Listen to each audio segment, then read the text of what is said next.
찬양대의 고백대로 버린 돌 같은 인생을 하나님 나라의 모퉁이 돌로 만들어주신 주님을 찬양합니다. 모퉁이 돌이라는 것은 그 코너스톤, 주춧돌이라는 뜻이에요. 오늘 우중 가운데 나온 여러분들 모두가 다 갈보리 언덕으로 다 우리의 마음을 옮겨 보혈의 능력을 체험함으로 모두가 다 치유의 능력을 경험하기를 바랍니다.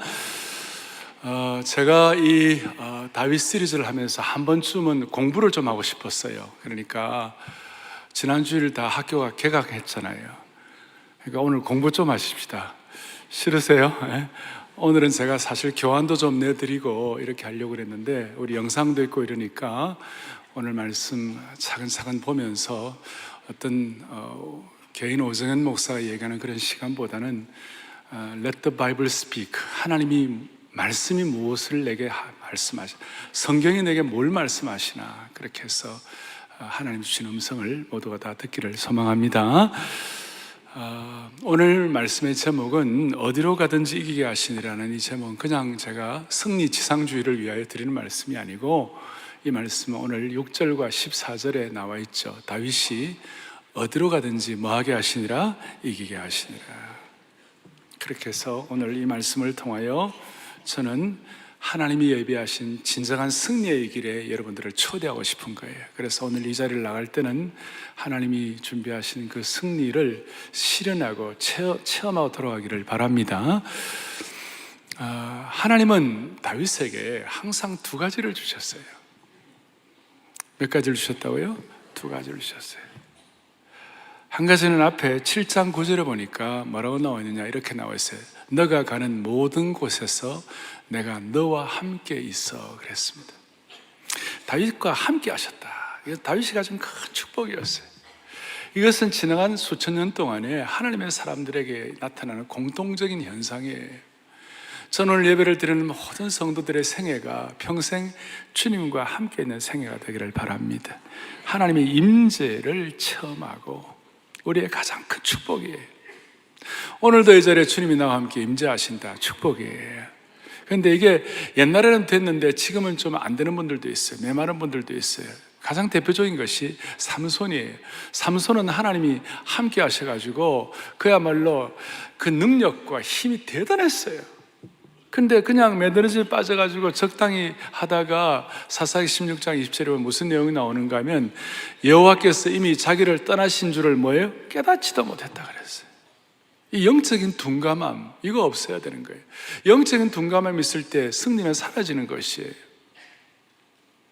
그리고 또 하나는 다윗과 늘 하나님께서 함께 계셨다는 것과 오늘 또 하나는 다윗이 가는 곳마다 하나님께서 뭐하게 하셨더라? 이기게 하셨더라. 오늘 6절과 14절에 나오죠. 이기게 하셨더라. 하나님의 승리, 하나님이 주시는 승리. 그런데 이 승리는 함께 하시니까 이기게 되신 것이에요. 그리고 이 승리는 주어가 내가 승리하는 것이 아니에요. 여러분, 지금 내가 승리해야 되고 내가 모든 걸 다 이겨내야 되고 내가 가정을 다 잘해야 되고 내가 모든 공동체에서 정말 잘해야 되고 다 그렇다면 우리 감당 못할 거예요. 주어가 주님이신 것이에요. 주님이 승리하게 하셨더라. 그러니까 이 두 가지는 필연 관계예요. 함께 하시는 것과 승리하게 하시는 것은. 그래서 함께 하시는 것이 원인이라면 승리가 결과가 되는 것이에요. 우리 전생애 동안 같이 이렇게 쫙 펼쳐지기를 바라는 것입니다. 상처 많은, 지난주에 말씀한 대로 상처와 곡절과 수많은 좌절 가운데 우리의 남은 인생 어떻게 계속 승리할 수 있을 것인가. 그래서 첫 번째는 1번은 뭐냐면 다윗의 승리가 우리의 승리가 되게 하여 주십시오.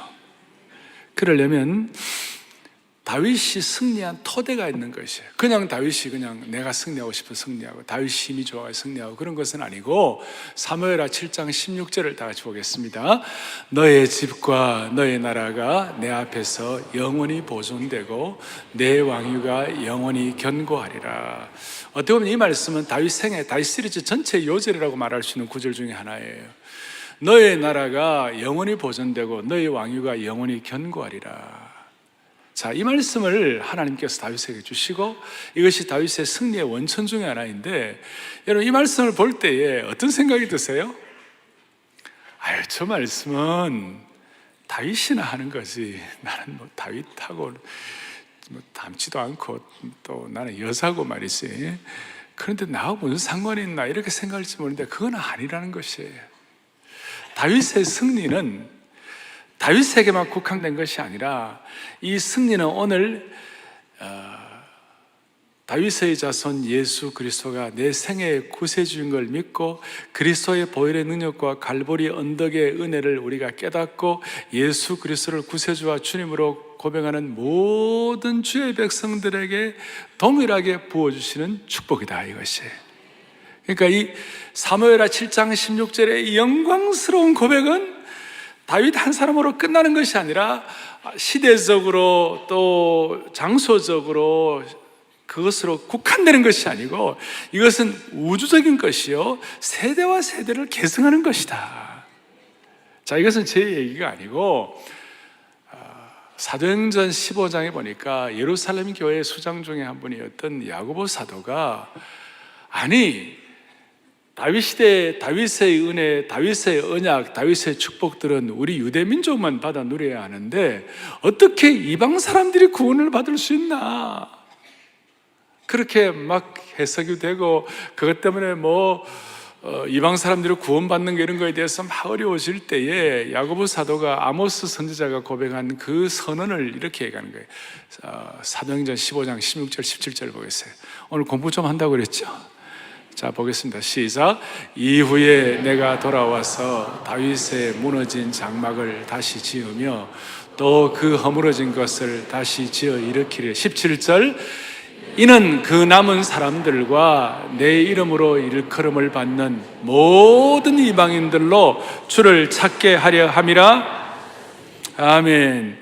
이것은 어떤 다윗 한 사람, 유대민족 그 시대에만 국한되는 것이 아니고 국제적인 것이 아니고 이것은 오늘 이 말씀을 믿고 소망하고 성령의 감동으로 그렇구나, 저가 하나님이 내게 주신 음성이구나 딱 와닿으면 저와 여러분들의 것에 토대가 될 수 있다는 것이에요. 그러니까 사무엘하 7장 16절에 너의 나라가 영원하고 견고하게 보존되리라는 그 말씀이 오늘 이 순간 내게 주어지신 말씀이다. 아이고 목사님 그래도 아닌데요. 그렇게 여러분들 생각하지 마음을 닫지 말고 마음을 한번 열어보세요. 지금 여러분 이것이 우리를 어떻게 변화시키고 어떻게 새롭게 하시는 건지. 하나님의 말씀은 지금 살았고 운동력이 있는 것이에요. 지금 역사하시는 것이에요. 그렇게 해서 이 말씀이 그러니까 다윗의 승리가 내 승리가 될 수 있도록 이방에 있는 모든 족속들에게 그리고 하나님의 백성들에게 제가 다시 말씀드립니다. 하나님은 다윗이라는 한 사람에게 영원한 나라에 대해서 약속을 주셨지만 그것은 다윗에게만 주신 것이 아니라 다윗의 후손으로 오실 예수 그리스도를 통하여 구원받게 되는 모든 하나님의 백성들에게 주신 동일한 약속이다. 동일한 약속이다. 자, 이것을 여러분들이 토대로 하고 두 번째로는 다윗이 오늘 이기고 이기게 하셨다 하는 그 이기고 이기게 하신 현장, 그것은 바로 영원한 왕국의 예표예요. 오늘 본문을 여러분들이 봉독을 했습니다. 사무엘하 8장은 아주 다윗의 승리의 절정이에요. 어떻게 승리를 하게 하는지 구체적으로 자세하게 하나하나 나와 있어요. 또 공부하겠어요. 1절 이렇게 나와 있습니다. 뭐라고 나와 있습니까? 하나님께서 다윗에게 승리를 주시는데 8장 1절에 그 후에 다윗이 어떤 사람을 쳤어요? 블레셋 사람을 쳤어요. 뭘 받았어요? 항복을 받았어요. 블레셋 사람에게는 항복을 받았어요. 그리고 2절에 또 다윗이 어디를 쳤어요? 모압을 쳤어요. 모압을 쳐가지고 그들로 땅에 엎드리게 하고 완전히 사람들을 완전히 정복하고 나중에 조공바치게 하고, 세 번째로는 또 어디를 쳤냐면 3절부터 쭉 6절 쭉 올라가면 다메섹 아람 수비대까지, 다메섹 아람까지 정복을 하는 것이. 그리고 11절부터 13절까지 쭉 보니까 13절 다윗이 소금 골짜기에서 에돔 사람 18,000명을 쳐 죽이고 14절에 에돔의 수비대를 뒀다. 남쪽에 에돔을 무찔렀어요. 그러니까 다윗의 승리는 적당한 승리가 아니라 블레셋은 서쪽이고, 동쪽에 모압과 북쪽에 아람 다메섹과 남쪽에 에돔, 그러니까 동서남북을 총망라한 승리였어요. 예를 들어서 블레셋에서 승리한다 그랬을 때 이것은 단순한 승리가 아니에요. 지난주에 제가 얼핏 좀 말씀을 드렸는데요, 이 블레셋은 보통 민족이 아니에요. 블레셋의 연원을 따져 올라가 보면 위에 그리스 사람들, 옛날에 그 그리스는 최고의 문명을 자랑하던 곳이었어요. 그리스 사람들 가운데 정변 이런 걸 통하여 이주하고 남쪽으로 이제 망명을 한 이런 사람들이 이스라엘 그쪽 지역으로 와가지고 평야지대, 또 해안지대, 서쪽의 평야와 해안지대, 제일 곡창지대, 정말 멋있는데 거기에다가 이 블레셋 사람들이 다 진을 치고 거기에다가 나라를 세우고 왕국을 건설하고 아주 강성했어요. 근데 여러분들 아시는 대로 다윗은 어디에다가 왕국을 세웠냐면 헤브론 지역, 그 산악 지역에 높이 올라가는 거예요. 성지에 가보면 여러분들 다 아시는데 산악 지역, 헤브론 지역, 거기에 또 아주 열악한 그런 좀 척박한 곳이었어요. 그 척박하고 열악한 산악 지역에 있는 그 다윗이 남쪽에, 서쪽에 풍요롭고 해안지대의 모든 것들이 다 풍성한 그쪽 지역을 승리하고 이긴다, 이거 참 말이 잘 안 되는 것이. 그리고 그 북쪽에는 밭도 제대로 없어가지고 지금도 그대로 3000년 전에 밭들이 그대로 있는데요, 지금 여러분 산에 있는 논들이 있잖아요. 계단식 논 비슷하게 그런 밭이 좀 있고 거기에 겨우 뭐 올리브 나무나 좀 하고 또 이제 뭐 양들이나 키우는 그 정도예요. 근데 밑에 있는 평야지대에 있는 그 강국 왕국들에 대해서 이긴다는 거, 산악지대에 있는 힘은 좀 이렇게 부족한 물자를 가지고, 여러분 산악지대에 물자가 많아요? 밑에 평야지대에 물자가 많아요? 산악은 척박한 곳이 아니에요. 그런데 그런 곳에서 완전히 블레셋을 이긴다, 대단한 일이었어요. 모압도 마찬가지고, 동쪽 모압, 북쪽의 아람 다메섹, 남쪽 에돔까지 완전히 장악을 했어요. 여기에 대해서 이 항상 지금 사무엘아 이런 내용들은 시편과 연결을 시켜서 우리가 공부를 할 수 있고, 시편과 연결시켜서 우리가 말씀의 어떤 깨달음을 가질 수 있는데, 시편 60편 8절에 오면 다윗의 승리에 대해서 뭐라고 설명하나, 이렇게 설명하고 있어요. 보시겠어요? 자, 모압은 나의 뭐예요? 목욕탕이라고 그랬어요. 저 모압은 과거에 이스라엘 민족을 이렇게 오염시키고 타락한 문화라고 그랬는데 이걸 완전히 그냥 깨끗하게 정화시키겠다는 것입니다.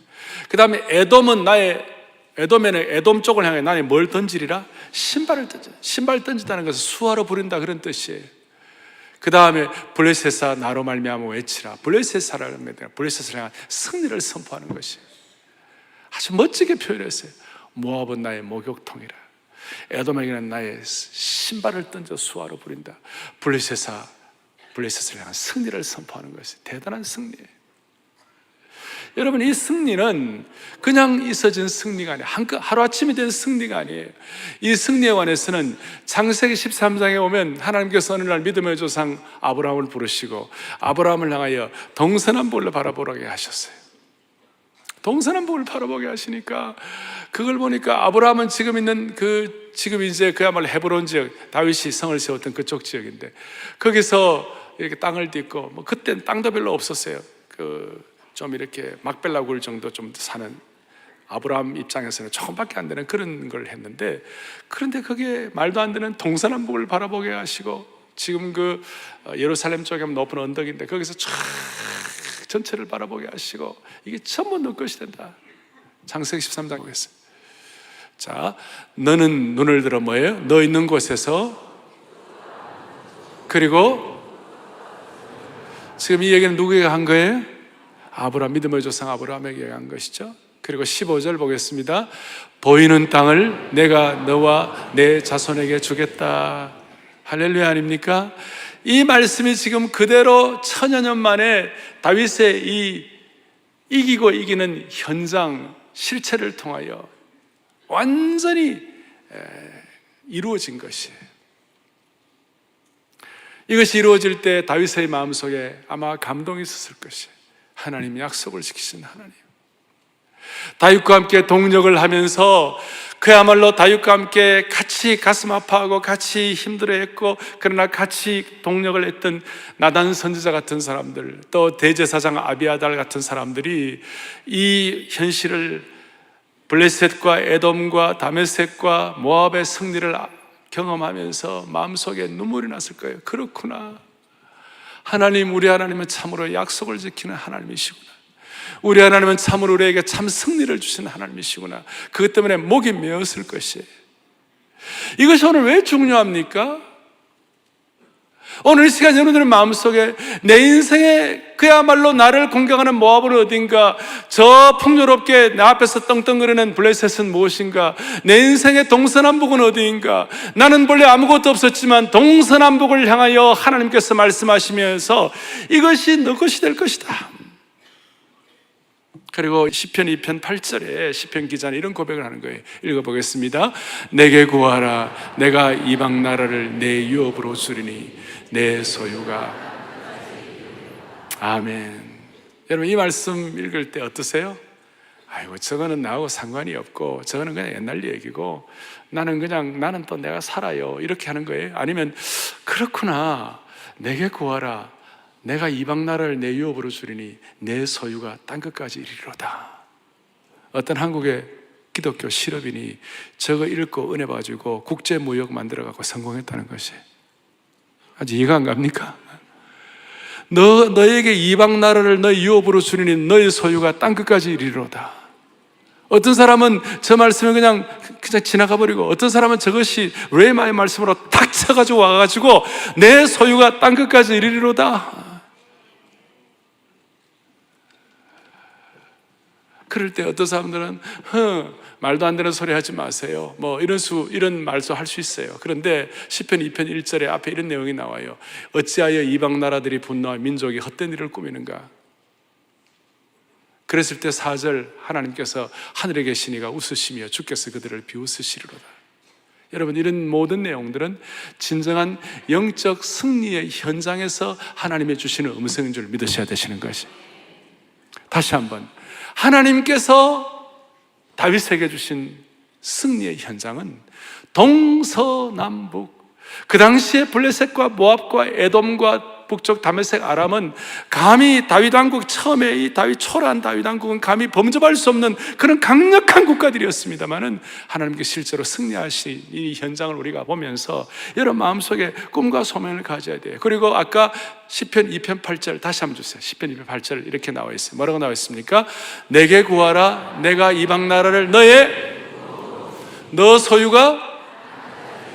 자, 이 말씀을 우리가 육신적으로 내 삶의 어떤 환경 이것으로 해석할 수도 있지만 영적으로 오면, 그러므로 너희는 가서 모든 족속으로 제자를 삼고, 동시에 사도행전 1장 8절 오면 오직 성령이 너에게 마시면 너희가 권능을 받고 예루살렘과 온 유대와 사마리아와 땅끝까지 내 증인이 되리라 하시니라. 이것이 그대로 영적 해석이라고 말할 수 있어요. 뭘 말씀드리는가? 자, 이런 말씀을 드릴 때 저 자신도 제가 사역을 하면서 오늘까지 주님을 섬겨오면서 수많은 과정들을 거치잖아요. 그런데 이런 말씀들을 다윗이나 또 아브라함이나 요셉이나 이런 하나님의 백성들을, 하나님의 신실한 종들을 우리가 연구하고 묵상할 때에 우리의 마음속에 희한하게도 이상하게 꿈틀거리는 하나의 꿈이 생기는 것이에요. 하나님 아버지, 나도 저런 말씀이 그대로 내 삶에서 확인되게 도와주십시오. 그리고 이런 말씀을 그대로 믿는 하나님의 공동체가 어떻게 귀하고 소중하게 하나님께 쓰임받고 부흥하고 하나님의 역사를 이루는 것인지 우리 주위에서 많이 보았고, 또 사랑의 교회 사역도 그런 하나의 실체라고 말할 수 있는 것이에요. 그러니까 제대로 되는 성도들은 젊을 때부터 하나님 나라의 꿈과 하나님 나라의 소명을 갖고 있는, 기도의 제목을 갖고 있는 분들이 이런 생각을 하는 거예요. 하나님 아버지, 오늘 다윗의 승리가 내 승리가 되게 하여 주십시오. 오늘 다윗이, 아비아달과 나단 선지자가, 다윗 자체가 오늘 이 말씀이 이루어져서 가졌던 그 감격과 축복과 목이 메는 것 같은 그런 은혜들이 오늘 내 것이 되게 도와주십시오. 좀 더 나가면 하나님 나라가 확장되는 것처럼 내 가정이 확장되게 도와주시옵시고, 하나님 나라가 부흥하는 것처럼 내 사업이 부흥하게 하여 주시옵소서. 그런 마음으로 신실하고 기적 같은 삶을 살아간 분들이 이 가운데 많이 있는 것이에요. 그런 꿈을 가지고 한결같이 마음을 모아서 목사님이 말씀하신 그런 꿈과 비전을 나도 같이 안고 교회가 발전하고 부흥하는 것처럼 나도 그렇게 살기를 원합니다. 그런 소원을 그대로 갖고 집중할 때 하나님께서 그 겸손함과 그 열망과 그 집중력을 주님께서 붙잡아 주시는 것이에요. 과거에 그랬는데 지금은 안 그런 분이 있다면 지금 회복하기를 바라는 것이에요. 그것이 우리에게 주시는 주님의 음성인 것이에요. 주께서 이 시간 그것을 요구하시는 것이에요. 민족적으로도 다 마찬가지입니다. 세 번째로는 지금 오늘 다윗의 이기고 이긴 삶의 현장을 통하여 우리가 깨닫는 것이 있고요. 세 번째로는 그렇다면 내 삶의 현실에서 이기고 이긴다는 것의 개인적인 의미가 무엇일까? 이기고 이긴다는 걸 제가 처음 말씀한 대로 승리주의로 오해하면 안 되는 거예요. 무슨 이걸 만사형통이다 그렇게 오해하면 안 되는 거예요. 우리 주변을 둘러보면 예수님 잘 믿어도 병 때문에 고통한 분이 있고, 예수님 잘 믿어도 경제적으로 고통하는 분이 있고, 예수님 잘 믿어도 자녀들 때문에 힘들어하는 분들이 있고, 사업이 어렵고 고통스러워하는 분들이 있어요. 일이 예수 잘 믿어도 세상 사람들이 보기에는 일이 풀리지 않는 것처럼 보일 수가 있어요. 그런데 오늘 다윗이 이기고 이긴다는, 다윗의 이기고 이긴다는 것이 잘 힘든 상황 가운데 있으니 이것이 어떻게 해석되어야 되는 것이에요? 개인적인 의미는 이것이에요. 내 삶이 아무리 어렵더라도, 내 환경이 아무리 고통스럽더라도, 그 어려움과 고통의 현장이 있다 하더라도 오늘 다윗에게 주신 이 말씀을 통하여 내가 하나님의 심정을 깨닫고 앉아 있으면, 하나님의 심정을 갖고 있으면 하나님은 반드시 그 상황과 환경에도 불구하고 하나님은 반드시 승리를 주실 것이다. 그걸 믿는 것이에요. 중요한 것은 이거예요. 다윗처럼 하나님의 마음에 합한 자는 3000년 전이나 지금이나 시공을 뛰어넘어가지고 그곳이 어떤 상황이든지 어떤 환경이든지 그곳에서 하나님의 나라가 세워지고 하나님의 통치가 시작되기를 소원하는 마음을 갖고 있을 때 하나님이 승리를 주시는 것이에요. 그러므로 내가 병으로 고통할 때도, 사업이 어려울 때도, 자녀들과의 관계가 힘들 때에도, 부부관계가 힘들 때에도 내가 다윗처럼 하나님의 마음에 합한 자가 되기만 하면, 하나님의 심정을 깨닫기만 하면, 하나님의 통치가 이루어지기만 하면 어떤 상황에서도 하나님이 승리하게 하실 것이다.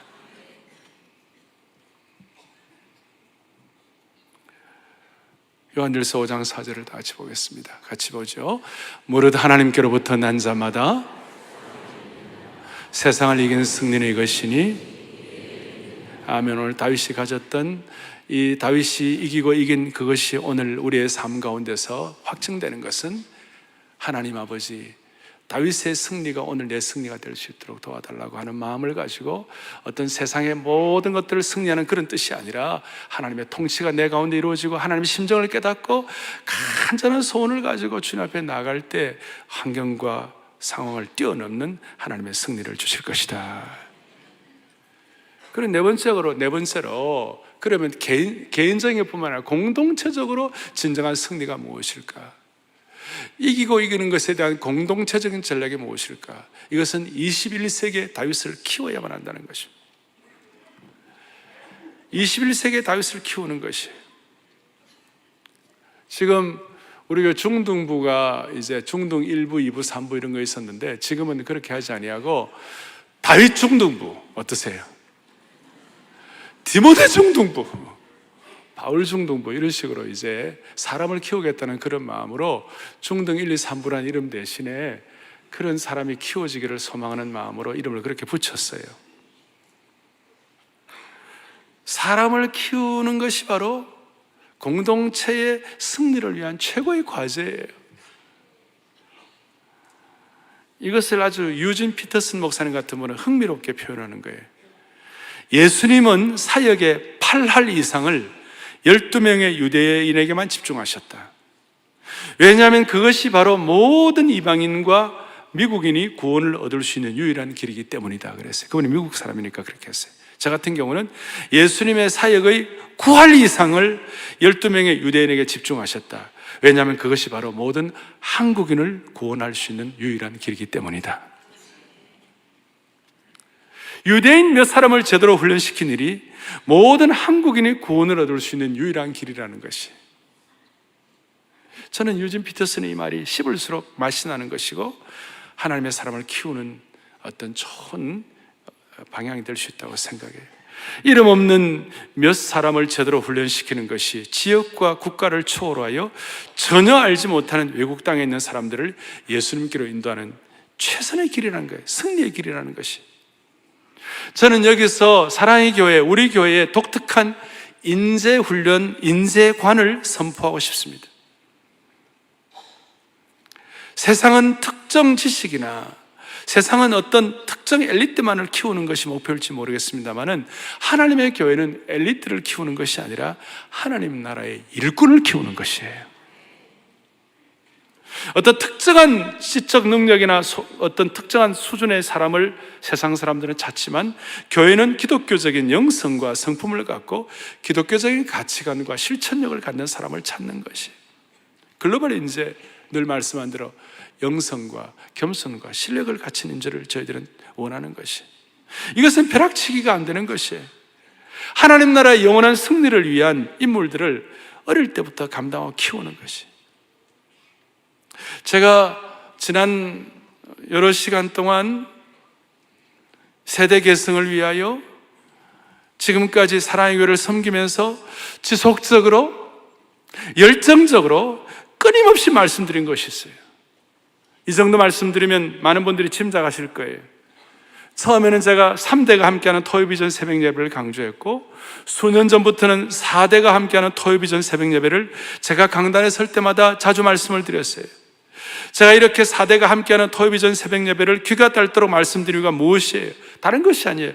신앙의 세대 계승이에요. 복음적 인재 양성이에요. 요즘은 제가 또 토요비전 새벽 예배하면서 말씀 암송을 얘기하는, 말씀 암송을 강조하고 말씀 암송을 하고 있어요.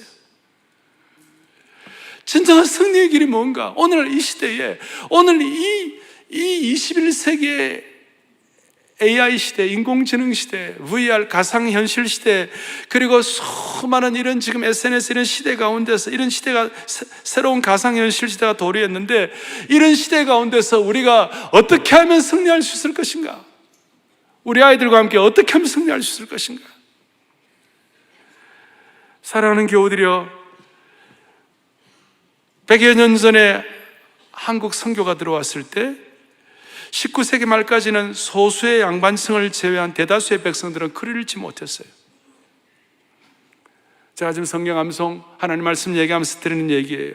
그 당시에는 글을 읽지 못했어요. 그런데 성경이 들어오니까, 한국은 선교사보다도 성경이 먼저 들어오니까 학교에서 성경이 대대적으로 보급되기 시작하면서 소위 천민들, 기생들까지도 글을 깨우치기 시작하고, 그 글 깨우치는 핵심이 하나님 말씀 깨닫는 것이었어요. 그렇습니다. 100여 년 전에 교회가 사람들의 문명을 깨우쳐 눈을 열었던 것처럼 말씀을 통하여 하나님의 키움으로 말미암아 문명 깨우친 것처럼 오늘 한국 교회가 다시 한번 이 시대 앞에 일을 해야만 하는 것이에요. 무슨 말이냐면, 이 시대는 눈을 뜨고 다 압니다만 지금은 영적 문명의 시대예요. 현실을 돌아보세요. 모두가 다 인공지능, 가상현실, 특별히 이 인터넷 SNS 시대에 아이들이 하루 종일, 청소년들은 사이버 세계에서 하루 종일 살고 있어요. 저는 아이들이 사이버 세계에서 하루 종일 살고 있는 게, 사이버가 버자가 하나 떨어져가 사이비 세대에 살고 있는 것 같아요. 사이비 세계에서 애들이 아침에 눈을 뜨면 휴대폰을 열고, 아이들은 학교로 가는 내내 휴대폰에서 눈을 떼지 못합니다. 식사할 때도, 심지어 대화 중에도 하루 종일 인터넷의 게임과 음란 채팅과 포르노가 아이들 눈을 사로잡고 있어요. 아마 요즘 청소년 중에 학교의 시험이나 수능을 위해서가 아니라 교양을 위하여 초, 중, 고, 대학을 졸업할 때까지 고전을 5권이라도 정독하면서 읽는 사람이 몇 명이나 있겠어요? 거의 제대로 없을 거예요. 그러니까 모두가 다 상대주의에 빠져 있고, 절대 진리가 부정되고 있고, 종교다원주의에 빠져 있고. 아이들만 그렇습니까? 어른들이 얼마나 많은지 몰라요. 어른들 가운데 맨날 인터넷에 빠져 있고, 그러므로 인터넷이나 가상현실에 사로잡혀가지고 다른 것들을 보지도 못하고 볼 줄도 모르고, 그리고 본다고 하더라도 영적으로 담고 있는 의미가 무엇인지 해석도 못하는 거예요. 영적인 문명자들이에요. 영적인 문명자들. 마태복음 13장 13절에 예수님이 이렇게 말씀하셨어요. 같이 보죠. 그러므로 내가 그들에게 비유로 말하는 것은 그들이 뭐예요? 들어도 뭐하지, 자, 보아도 뭐하지 못한다고요? 보지 못하고. 들어도 뭐하지 못한다고요? 듣지 못하고. 기가 막힌 현실이에요. 영적인 문명자들이에요. 이 영적인 문명자들은 승리가 아니라 사탄의 먹잇감들이에요. 판판 패하는 것이에요.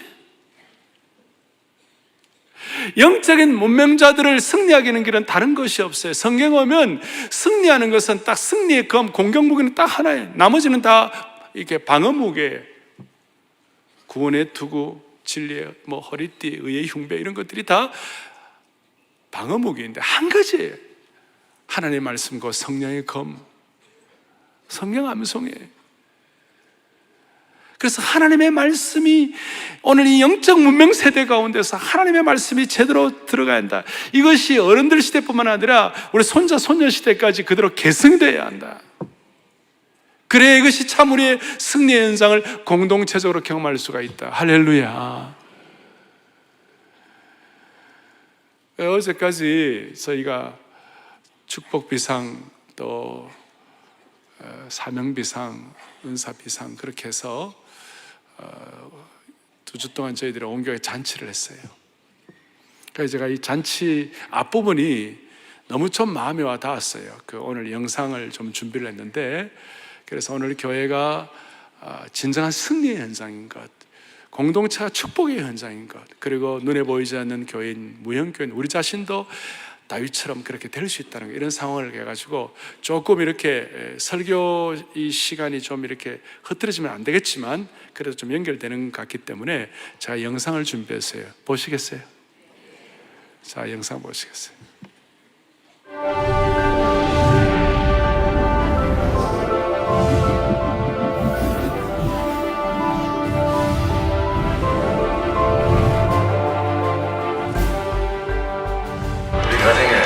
딸이 먼저 사랑의 교회를 나오게 되었고, 또 아내와 제가 연이어 사랑의 교회를 나오게 되었습니다. 우리 부부가 순장 사회를 나오고 있고, 딸도 순장으로 섬기고 있습니다. 우리 손녀 순장이 되어서 세대의 계승의 주인공이 되기를 기대하고 있습니다. 너희가 내 안에 거하고 내 말이 너희 안에 거하면 무엇이든지 원하는 대로 구하라. 그리하면 이루리라.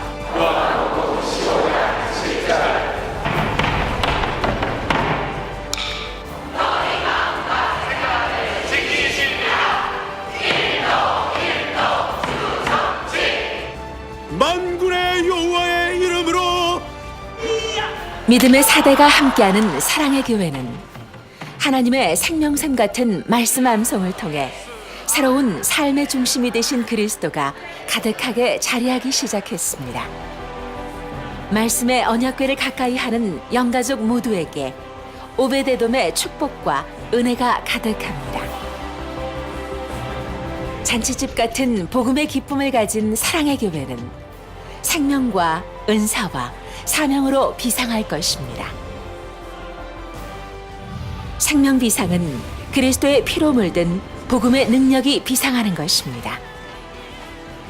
창립 40주년을 맞은 사랑의 교회는 30대의 영적 기백과 10대의 열정을 가진 생명 공동체로 비상하는 영혼의 고향입니다. 그렇게 우리 영가족은 오직 하나님 한 분만을 기뻐하며 하나님께만 영광 돌리는 삶을 실천하고 있습니다. 아니, 사람이 떡으로만 살 것이 아니요 하나님의 입으로부터 나온 모든 말씀으로 살 것을 하였느니라. 마태복음 4장 4절 말씀. 아멘. 어린아이에서 포에버에 이르는 모든 영가족의 은사가 총동원되고 다음 세대에게 고귀한 신앙 유산을 계승하는 거룩한 비전 공동체로서의 영적 기쁨을 이어갈 것입니다. 하나님께서 각 성도에게 부어주신 은사를 통해 마른 뼈가 살아나고 기쁨의 춤을 추는 거대한 복음의 물결이 일어나고 있습니다. 단 한 사람도 예외 없이 비상하는 모든 성도들의 은사를 통해 우리는 기쁨의 파도를 함께 맞게 될 것입니다.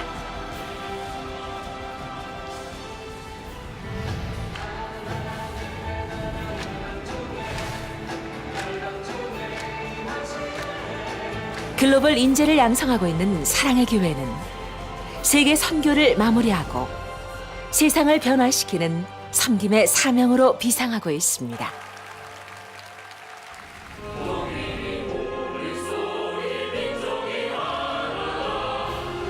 우리는 복음적 평화 통일을 소망하며 부름받은 소명자로 새로운 시대를 향해 달려가고 있습니다. 사랑의 교회는 새로운 40년의 사역을 시작하며 기쁨의 잔치를 열어가고 있습니다. 모든 영적인 힘을 하나로 모아 생명 비상, 사명 비상, 은사 비상을 향해 더욱 힘차게 나아갈 것입니다.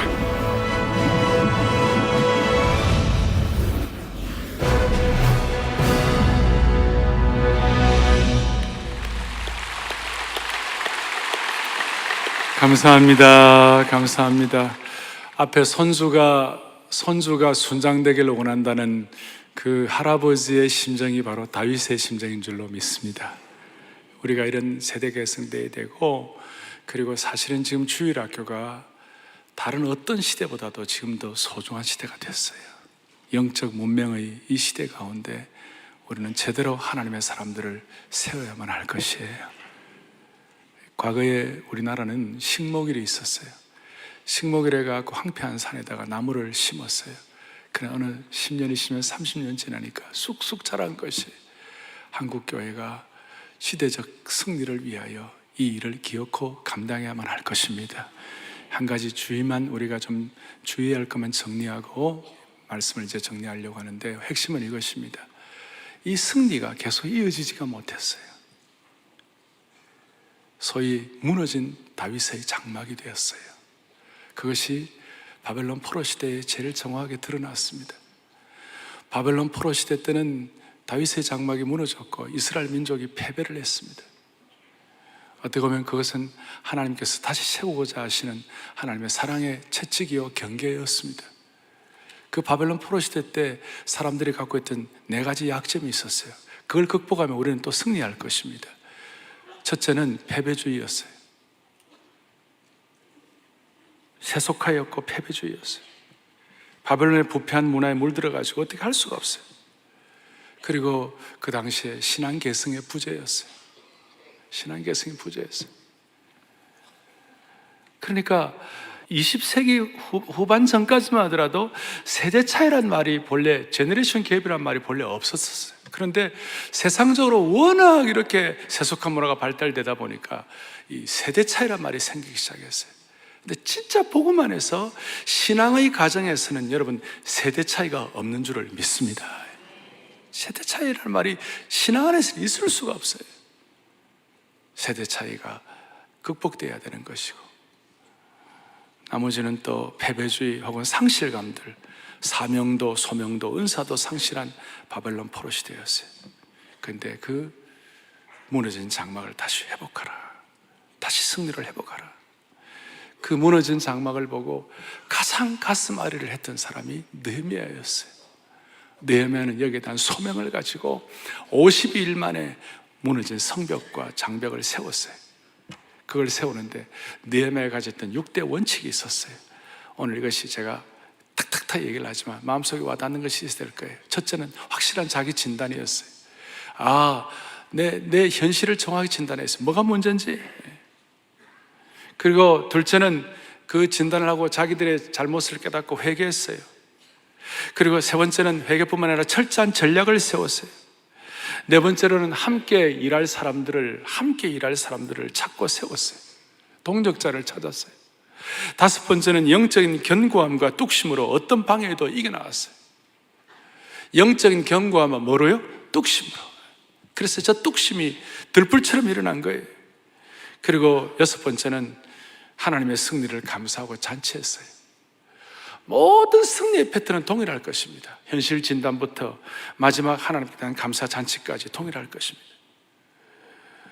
오늘 제가 사무엘하 8장과 시편 2편과 시편 60편의 말씀을 여러분들에게 드렸고, 우리 교회 여러 가지 사역들을 같이 나누었습니다. 오늘 여러분들을 초대합니다. 이 초대에 같이 응답하는 축복이 있기를 바랍니다. 누구만 하는 것이 아니에요. 제가 이사야 55장 말씀드렸죠. 너희는 나오라. 55장 1절, 너희는 나오라. 목마른 자도 오라. 물로 돈 없는 자도 오라. 너희는 와서 사 먹되 돈 없이 값없이 포도주와 젖을 사라. 이거 누구든지 다 알아요. 복음에 대한 초대요, 생명에 대한 초대요, 하나님의 은혜에 대한 초대요. 그런데 사실은 3절이에요. 3절 시작. 너희는 귀를 기울이고 내게 나와 들으라. 그리하면 내가 너희를 위하여 영원한 언약을 맺으리니 곧 다윗에게 허락한 확실한 은혜니라. 다시 한번, 우리가 영원히 살아야 되는데 이것이 곧 다윗에게 허락한 확실한 뭐예요? 은혜니라. 다윗에게 허락한 확실한 은혜가 뭡니까? 오늘 사무엘하 8장에서 동서남북을 승리한 아브라함에게 그때는 뭐 이런 조그마한 구름 조각 같은 것이 다윗에게 확보된 거예요. 이 확실한 은혜의 주인공이 되시기를 주님의 이름으로 축원합니다. 가슴에 손을 얹겠습니다. 가슴에 손을 얹겠습니다. 하나님 아버지, 감사합니다. 주어진 시간, 한정된 시간에 우리가 이 예배를 드리면서 시공의 제한을 받고 있지만, 그러나 말씀의 능력은 제한이 없는 줄을 믿습니다. 어린아이처럼 순수한 마음으로 이 말씀을 그대로 받아들여 어떤 상황, 어떤 환경에서도 다윗의 심정으로 하나님의 통치를 믿으며 승리하는 온 교회 성도들로 삼아 주시옵소서. 우리의 삶의 동서남북이 다윗의 승리의 재현과 새로운 실현의 현장이 될 수 있도록 은혜 위에 은혜를 덧입혀 주옵소서. 우리 주 예수 그리스도를 받들어 간절히 기도 올리옵나이다. 아멘.